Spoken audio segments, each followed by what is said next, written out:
আসসালামু আলাইকুম। আজকের ভিডিওতে সবাইকে স্বাগত। প্রিয় সুধী, আজকের ট্রান্সলেশনগুলো হচ্ছে, কুরবানির ঈদে মুসলমানরা আল্লাহর সন্তুষ্টির জন্য গরু কুরবানি করে। On Eidul Adha Muslims sacrifice cows for the satisfaction of Allah. কুরবানির গরু সুস্থ ত্রুটিমুক্ত হওয়া উচিত। The sacrificial cow should be healthy and free from defect. ঈদের আগে মানুষ হাট থেকে পছন্দের গরু কিনে আনে। Before Eid, people buy their favourite cows from the market.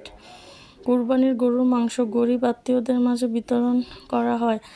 The meat of the sacrificial cow is distributed among the পুর অ্যান্ড রিলেটিভস। কুরবানি আমাদের ত্যাগ, আল্লাহর প্রতি আনুগত্যের শিক্ষা দেয়।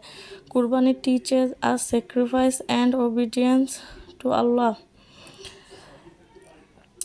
তো আজকের ভিডিওটি এতটুকুই। আল্লাহ হাফেজ। আসসালামু আলাইকুম।